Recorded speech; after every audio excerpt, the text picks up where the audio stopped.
Hi అందరికీ. ఈరోజు మా టౌన్‌షిప్‌లో పూరి జగన్నాథ్ రథయాత్ర జరుగుతుంది. దానికి మేమందరం కలిసి వెళ్తున్నాము.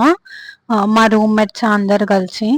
జగన్నాథ్ రథయాత్ర స్టార్ట్ అవ్వగానే ఇట్లా రైన్ వచ్చింది. ఒక 5 మినిట్స్, జస్ట్ 5 మినిట్స్‌లో క్లైమేట్ చేంజ్ అయ్యి రైన్ వచ్చింది. తర్వాత అంతా తగ్గిపోయింది.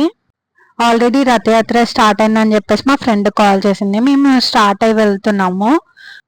ఈ టెంపుల్‌లో కిందొచ్చేసి జగన్నాథ్ స్వామి ఉంటారు. ఇప్పుడు చూసేస్తే అది రథయాత్రకి తీసుకెళ్లారు కాబట్టి అక్కడ ఏమీ లేదు. సో పైనకెళ్ళాము. పైన వెంకటేశ్వర స్వామి ఉంటారు. చాలా మంచిగా ఉండిద్ది, అంతా గోల్డ్ కలర్‌లో. ఇంతకు ముందు వీడియోస్‌లో చెప్పినట్టు ఈ ప్లేస్‌లో ఇక్కడ టెంపుల్ ఉంది. పక్కన వచ్చేసి చర్చ్ ఉంది. ఆ పక్కన మసీద్ కూడా ఉంది. అది చాలా మంచిగా అనిపిస్తది నాకు. ఈ వీడియోలో అది కూడా చూపిస్తున్నాను. పైనకి ఎక్కాను కదా, ఇంకా క్లియర్‌గా కనిపిస్తుంది. గుడి పక్కన వచ్చేసి చర్చ్, అక్కడ సింబల్ కనిపిస్తుంది కదా, అది చర్చ్. దాని పక్కన మసీద్ కనిపిస్తుంది కదా. ఇలా అన్ని ఒకదాని పక్కన ఒకటి ఉంటాయి. ఇంక ఇక్కడ చూసుకున్న తర్వాత ఇంకా మేము రథయాత్రకి స్టార్ట్ అయ్యాము. ఆల్రెడీ గాడ్ కొంచెం ముందు దాకా వెళ్ళారు. యూజువల్లీ నేను అంత ప్రిఫర్ చేయను అన్నట్టు ఇట్లా బయటకు వెళ్ళడానికి, బట్ ఆ రోజు ఎందుకో వెళ్ళాను. మా ఫ్రెండ్ రూమ్మేట్ తను ఒడిశా నుంచి వచ్చింది.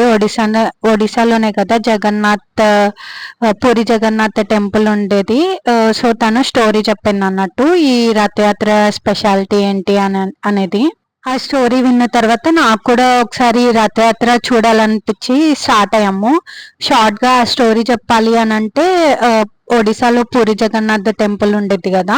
ఆ పూరి జగన్నాథ్ టెంపుల్ స్పెషాలిటీ ఏంటంటే, కృష్ణుడి హార్ట్ ఆ టెంపుల్లో ఉంది, ఇప్పటికీ కూడా ఉంది అన్నట్టు చెప్తారు. ఇంకేంటంటే ఒక 4 yearsకి ఒకసారి ఆ హార్ట్ ని ఒక ఐడల్ నుంచి ఇంకొక ఐడల్ కి ట్రాన్స్ఫర్ చేస్తారు. జనరల్ గా టెంపుల్స్ లో చూసే కృష్ణుడి కంటే ఈ పూరి జగన్నాథ్ టైప్ టెంపుల్లో కొంచెం డిఫరెంట్ గా ఉంటాడు గాడ్ ఐడల్స్. దాని బ్యాక్ స్టోరీ వచ్చేసి, ఒక కింగ్ ఉండేవాళ్ళు. ఆ కింగ్ ఫుల్ వెల్తీగా హ్యాపీగా కింగ్డమ్ ని రూల్ చేస్తూ ఉంటాడు. బట్ ఆయనకి ఏదో తెలియని లోటులాగా అనిపిస్తుంది. ఆ టైంలో ఈ దేవుణ్ణి పెట్టాలి, మంచి టెంపుల్ కట్టాలి అని అనుకుంటాడు. బట్ టెంపుల్స్ అన్ని ప్లేస్ లో ఎగ్జిస్ట్ అయ్యాయి, మా దగ్గర ఉన్న టెంపుల్ కి ఏంటి స్పెషాలిటీ అన్నట్టు స్పెషల్ గా ఉండాలని చెప్పేసి అనుకుంటాడు ఆ కింగ్. సో దానికి ఏం చేస్తాడంటే, ఈ గాడ్ ది లైవ్ హార్ట్ ఒక ప్లేస్ లో ఉంది అని చెప్పేసి ఆ కింగ్ కి తెలుసు. బట్ ఆ ప్లేస్ ఏంటి అనేది తెలీదు. సో వాళ్ళ కింగ్డమ్ లో ఉన్న సోల్జర్స్ ఇంకా చాలా మంది ఉంటారు కదా, వాళ్ళందరికీ ఆర్డర్ చేస్తారు అన్నట్టు, ఇట్లా గాడ్ హార్ట్ కోసం సర్చ్ చేయండి, తీసుకొని రండి అన్నట్టు చెప్తాడు. ఆ సోల్జర్స్ ఎంత వెతికినా కానీ గాడ్ హార్ట్ ఎవరికి దొరకదు అన్నట్టు. అందులో ఒక అతను ఉంటాడు. అతను ఎలా అంటే కింగ్ కి చాలా ఇష్టమైన పర్సన్.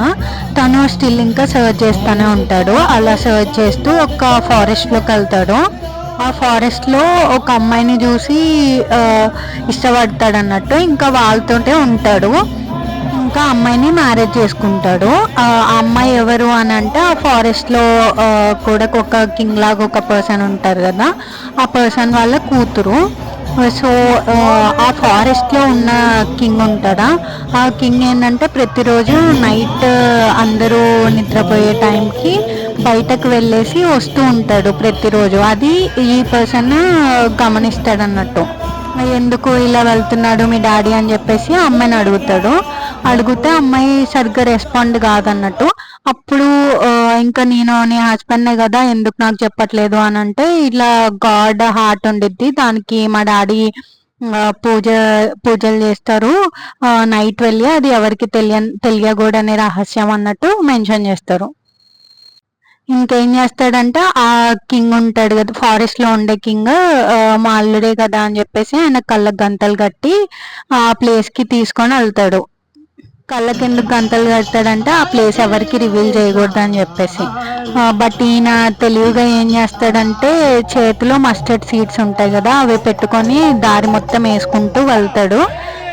సో నెక్స్ట్ డే చూసినప్పుడు ఆ మస్టర్డ్ సీడ్స్ని ఫాలో అయితే ఇంకా దారి తెలిసిపోద్ది కదా, అలా దారి తెలుసుకోవచ్చు అని చెప్పేసి మస్టర్డ్ సీడ్స్ అన్నిటిని వేసుకుంటూ వెళ్తాడు. ఇంకా ప్లేస్ వచ్చిన తర్వాత వాళ్ళ మామయ్య ఆయన కళ్ళ గంతలు తీసేస్తాడు. తీసిన తర్వాత ఈయనకి దేవుడు కనిపించేసరికల్లా చాలా షాక్ అయ్యి చూస్తాడు అన్నట్టు. నెక్స్ట్ డే వచ్చేసి అతను మెయిన్ కింగ్ దగ్గరికి వెళ్ళి ఇలా ఇన్ఫార్మ్ చేస్తాడు, నేను కృష్ణుడి హార్ట్ ఎక్కడుండో ఫైండ్ అవుట్ చేయగలిగాను, మిమ్మల్ని తీసుకెళ్తా అని చెప్పేసి అంటాడు. ఈ కింగ్ ఏం చేస్తాడు, హార్సెస్ అంతా వేసుకొని ఆ ఫారెస్ట్ లో ఉన్న కింగ్ ఉంటాడు కదా, చిన్న కింగ్, ఆయనని కొట్టేసి అదంతా చేసి దాన్ని దొంగిలించుకొని తీసుకొని వస్తాడు ఆ హార్ట్ ని. ఇప్పుడు ఏమైంది అని అంటే ఇంకా ఆయన విగ్రహం తయారు చేయాలి కదా, ఆ విగ్రహం తయారు చేయడానికి ఎవరిని ఎక్కడి నుంచి పిలిచినా గానీ అసలు అవ్వదు అన్నట్టు చేయడానికి. అది గాడ్ ఇచ్చిన పనిష్మెంట్ అతనికి, కింగ్ కి.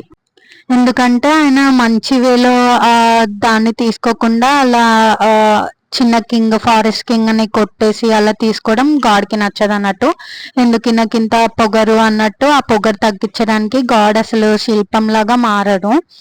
ఇంకా కింగ్ బాధతోటి ఫుల్ గా పూజలు చేస్తాడు. ఆ పూజలు చేసినందుకు ఇంకా గాడ్ కొంచెం కరిగిపోయి నైట్ కల్లోకి వచ్చేసి, నేను ఇలా ఉడ్డులా రివర్ లో వస్తాను, నువ్వు అది తీసుకొని శిల్పాలు చెక్కించుకో అన్నట్టు. ఇంకా మార్నింగ్ వెళ్ళేసి రివర్ దగ్గర వుడ్ చూస్తాడు, తేలుతూ వస్తా ఉండిద్ది. అందరు కలిసి దాన్ని లాగడానికి ఎంత ట్రై చేసినా అది అసలు రాదన్నట్టు. మళ్ళీ కొంచెం ఆయన గాడ్ని అడుగుతాడు ఎందుకు ఇది రావట్లేదు అని చెప్పేసి.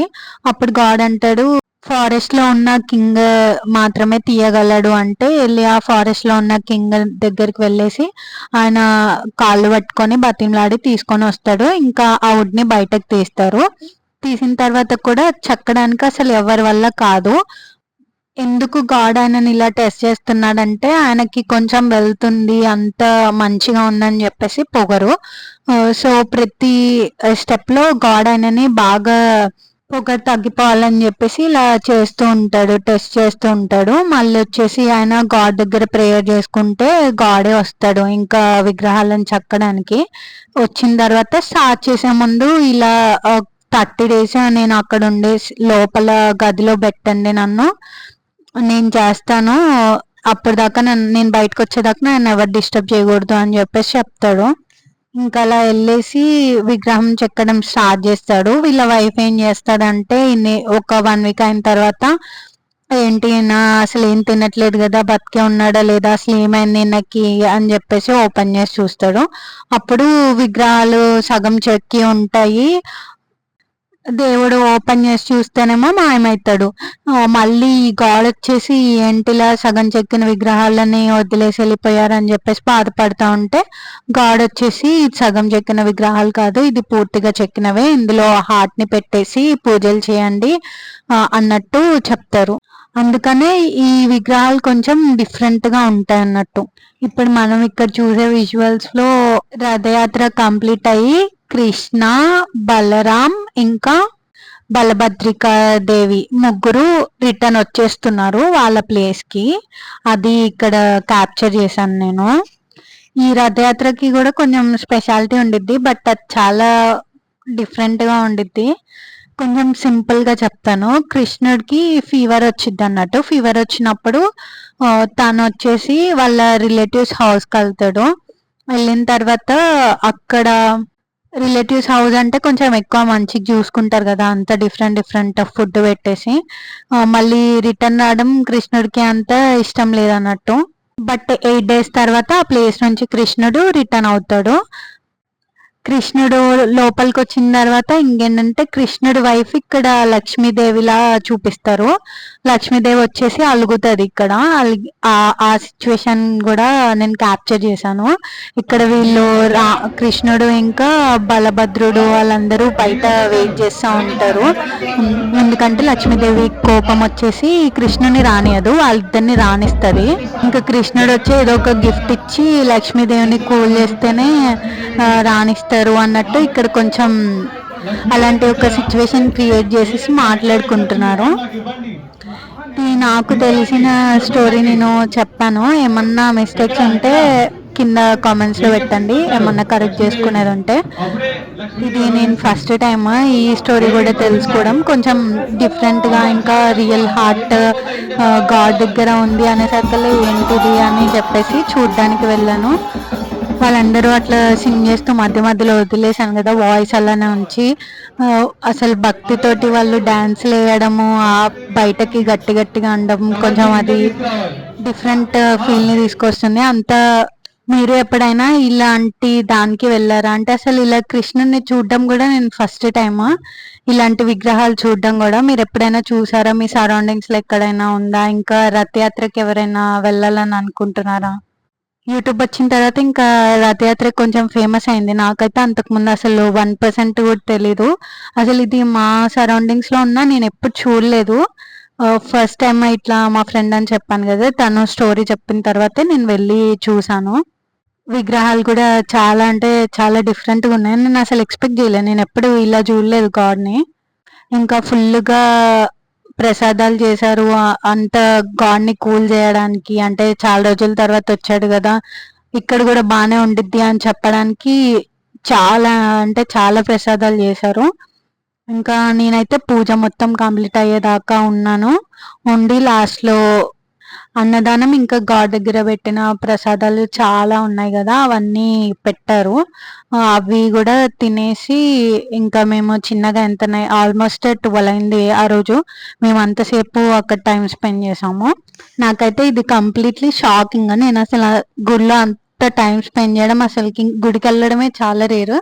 బట్ ఇంకా మా రూమ్ వాళ్ళు ఉన్నారు, ఇంకొంతసేపు అయితే అయిపోద్ది, కొద్దిసేపు అయితే అయిపోద్ది అన్నట్టు అందరం అలానే అనుకుంటూ నైట్ 12 దాకా అక్కడ ఉన్నాము. ఇంకా స్పెషల్ థింగ్ ఏంటంటే ఇక్కడికి వచ్చిన గ్రూప్ లో 4 మెంబర్స్ వచ్చాము, ప్లస్ తను ఒడిశా అమ్మాయి ఒకటి. మేము ముగ్గురము 3 డిఫరెంట్ రిలీజియన్స్ కి రిలేటెడ్. ఒకళ్ళు క్రిస్టియన్స్, ఒకళ్ళు ముస్లిమ్స్, ఒకళ్ళు హిందూస్. ఇలా అందరం కలిసి అనుకోకుండా ఇలా వెళ్ళాము.